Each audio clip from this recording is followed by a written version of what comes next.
Selamat datang channel Trading for Better Life. Di video ini cuma analisa satu emiten yang laba bersih kuartal 3-nya masih melesat 1000% lebih, tapi secara teknikal saatnya malah mulai melemah.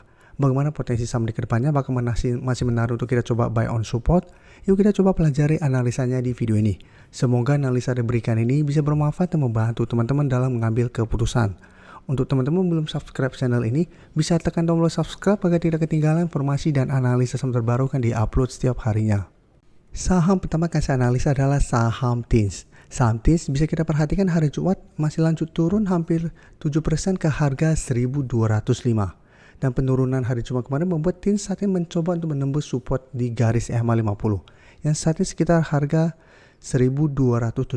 Jadi untuk TINS musuh harus hati-hati. Apabila terkonfirmasi garis EMA 50 tembus, maka secara tren TINS akan mulai patah tren. Jadi sudah tidak uptrend seperti sebelumnya, pada saat bisa naik di atas kuadran garis EMA. Setelah sebelumnya bulan Maret berhasil beri kuadran garis EMA, bisa kita lihat TINS terus bergerak naik walaupun sempat koreksi, tapi saat itu bisa kita lihat TINS masih bisa bertahan dari rebound dari garis EMA 50 150. Dan setelah itu garis EMA 50 dan garis EMA 150 jaraknya sudah lumayan jauh, dan TINS sempat menyentuh 1500 tapi ternyata gagal break dan bisa kita lihat pelan-pelan mulai terbentuk low. Jadi untuk TINS harus hati-hati. Candle hari Jumat lumayan solid. Apabila terkonfirmasi break garis EMA 50, maka secara teknikal TINS akan mulai bergerak sideways cenderung downtrend. Walaupun memang di bawahnya masih ada garis EMA 150 di sekitar 1090. Tapi jarak garis EMA 50 150 lumayan jauh. Apabila tembus, maka potensi lanjut turun masih sangat besar. Walaupun kalau pemberitaan dengan judul TINS masih mencetak laba bersih 909 miliar, terbang 1000% lebih di kuartal 3 tahun 2024. Jadi kenaikan tinggi laba bersih ini karena sebelumnya bisa kita lihat di periode yang sama tahun lalu masih mencatatkan rugi bersih 87 miliar. Ya, karena saat ini kuartal 3 mencatatkan laba bersih 909 miliar sehingga naik 1000% lebih karena sebelumnya masih mencatatkan rugi bersih. Tapi jika kita lihat broker summary pada perdagangan hari Jumat kemarin, bisa kita lihat asing malah keluar. Sebelumnya asing memang masuk, tapi beberapa hari terakhir asing sudah mulai keluar. Di broker summary pun penurunan 6% lebih ini ada distribusi dengan jumlah lumayan besar. Jadi bisa saja ini sudah mulai sell on news, karena sebelumnya TINS sudah naik sangat tinggi. Saat kalau pemberitaan labanya mulai naik, sudah mulai mencatatkan laba bersih, jadi mulai di take profit. Jadi untuk teman-teman yang masih hold, menurut saya tetap harus hati-hati. Walaupun saat ini dekat dengan support di 1200, tapi harus teman-teman perhatikan. Apabila berhasil rebound dari 1200 tapi tetap gagal naik kembali di atas garis EMA 50, maka akan mulai tanda-tanda pelemahan untuk saham TINS. Jadi untuk yang ingin coba spekulatif, memang masih bisa coba tunggu di sekitar 1200 sampai maksimal 1180. Jadi wait and see di sekitar target harga ini. Apabila minggu depan TINS terpantau masih kuat berada di atas target harga ini dan rebound, bisa coba entry untuk spekulatif buy dengan target swing terdekat di sekitar 1250 sampai garis EMA 50. Di sekitar 1270 untuk target swingnya.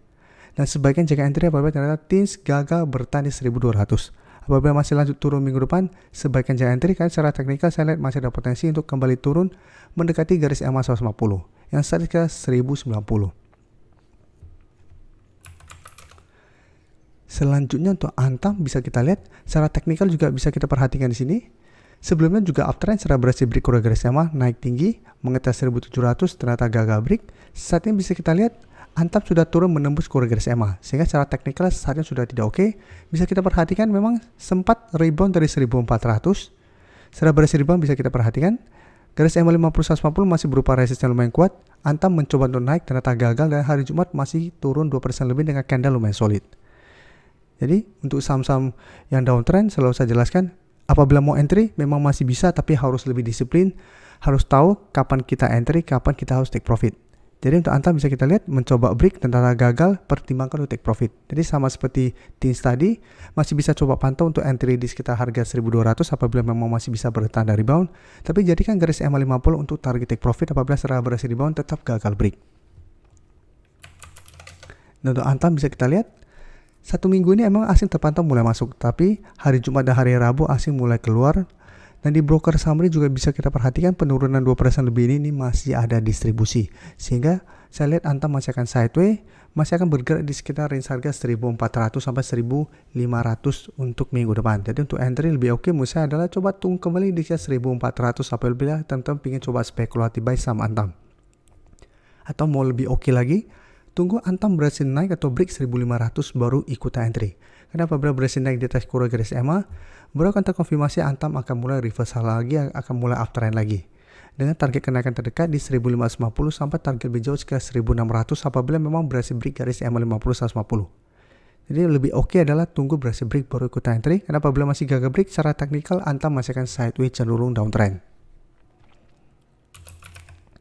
Selanjutnya saya update lagi MDK bisa kita lihat secara teknikal juga masih bergerak sangat downtrend. Sebelumnya berhasil rebound dari harga 2000 yang memang saat ini masih berupa support psikologis, tapi belum sempat menyentuh 2200, baru di sekitar 2160 MDK sudah gagal naik. Dua hari terakhir ini bisa kita lihat MDK kembali melemah dan saat ini sudah turun kembali di bawah 2080. Jadi MDK hari Jumat masih turun 2% lebih ke 2050, dan jika kita perhatikan di broker summary, asing masih terus keluar dengan jumlah besar dalam beberapa minggu ini. Dan broker summary pun terpantau ini masih ada distribusi. Jadi untuk NBK saya lihat tetap masih ada potensi untuk kembali turun mengetes harga 2000. Jadi apabila teman-teman ingin coba speculative buy, tunggu kembali di 2000. Apabila MDK masih bisa bertanda rebound, baru coba ikutan entry. Tapi ingat, pertimbangkan untuk swing saja atau trading jangka pendek saja, memanfaatkan teknik rebound apabila memang berhasil rebound dari harga 2000. Dengan target take profit jangka pendek di 2100 sampai 2150. Atau hold satu selama 2000 tidak tembus, selama masih kode 2000 minimal MDK akan mulai sideways. Tapi untuk tren jangka menengah, ingat MDK masih bergerak sangat downtrend. Karena bisa saja ini hanya teknik rebound sementara, setelah itu malah tembus 2000 dan melanjutkan downtrendnya.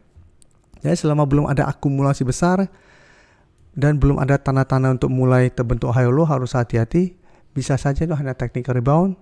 Jadi pertimbangkannya trading jangka pendek atau swing trade pada saham ini, dan harus sangat disiplin untuk entry saham-saham downtrend. Selanjutnya MBMA bisa kita lihat saat ini juga masih bisa bertahan dari rebound dari zona 480 sampai 500. Dan zona ini bisa kita perhatikan memang sebelumnya juga beberapa kali menahan penurunan dari saham MBMA. Dan pada perdagangan hari Senin tanggal 18 November sempat menyentuh 480, tapi secara candle 500 belum terkonfirmasi break. Jadi satu minggu ini MBMA masih berada di atas 500, berhasil rebound. Hari Jumat naik lumayan tinggi 7% lebih, mencoba untuk melewati garis EMA 50 dan 550. Jadi saat ini garis EMA 50 bisa kita lihat di sekitar harga 535. Di atasnya ada satu resisten di 550, dan jika kita perhatikan masih ada resisten EMA 150 di 565. Jadi memang di atasnya ada dua resisten lumayan kuat dan lumayan dekat. Jadi apabila teman-teman saat ini baru mau coba pantau entry, menurut saya harus hati-hati. Karena garis EMA 150 sampai saat ini masih berupa resisten lumayan kuat untuk saham MBMA. Beberapa kali mengetes garis EMA 150, MBMA selalu gagal break dan dibuat turun kembali. Tapi jika kita ada broker summary, memang ini menarik. Asing mulai masuk dan akumulasi di broker summary ini terpantau ada akumulasi besar. Jadi untuk yang ingin coba entry, apabila mau coba speculative buy, bisa buy on breakout apabila berhasil break 550 dengan target swing terdekat di garis EMA 150 sampai 580, atau lebih oke tunggu konfirmasi MBMA berhasil break garis EMA 150 baru ikut entry dengan target terdekat di 610 sampai 620. Atau mau tunggu kembali di sekitar garis EMA 50 juga masih bisa.